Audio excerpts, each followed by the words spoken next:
Hi అందరికీ welcome back to Latha's world. ఈ రోజు అయితే రాగి ఇడ్లు చూపించబోతున్నానండి. 1.5 కప్పు రాగులు, హాఫ్ కప్పు బియ్యం అండి మంచిగా వాష్ చేసుకొని నానబెట్టి ఉంచుకోవాలి.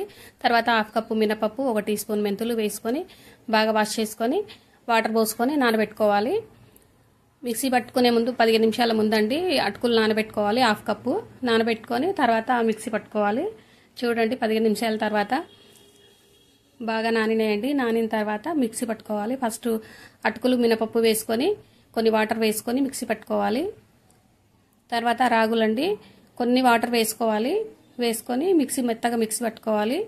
కొంచెం నూక ఉండేటట్టు చూసుకోవాలి. తర్వాత రెండు మిక్స్ చేసుకొని నైట్ అంతా నానబెట్టుకోవాలి. తర్వాత చట్నీ అండి మార్నింగ్ ఇది పచ్చిమిర్చి కరివేపాకు వేసుకొని వేయించుకోవాలి. కొంచెం ఆయిల్ వేసుకొని మంచిగా ఫ్రై చేసుకోవాలి. తర్వాత 1 కప్పు పుట్నాలండి, హాఫ్ కప్పు కొబ్బరి, ఇంతకుముందు వేయించుకున్నవి వేసుకొని కొంచెం జీలకర్ర, కొంచెం వెల్లుల్లి, తగినంత సాల్ట్ వేసుకొని ముందు మిక్సీ పట్టుకోవాలి. తర్వాత తగినన్ని వాటర్ వేసుకొని మంచిగా మిక్సీ పట్టుకోవాలి. నేనైతే తాలింపు వేయట్లేదండి. చూడండి ఎలా పొంగిందో రాగి పిండి, చాలా బాగా పొంగింది. ఇప్పుడు ఇడ్లీలు వేసుకోవడమేనండి. తర్వాత పాత్రకు ఆయిల్ రాసుకోవాలి. తర్వాత ఇడ్లీలు వేసుకోవాలి. ఇడ్లీ గిన్నెలో వాటర్ వేసుకొని మరిగించి పెట్టుకోవాలి.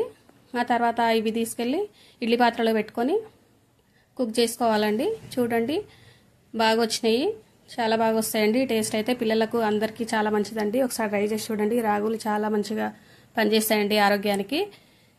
రోజు తీసుకుంటే చాలా మంచిది. చూడండి స్మూత్గా ఎంత బాగా వచ్చినాయో. ఒకసారి ట్రై చేసి చూడండి. Thank you for watching.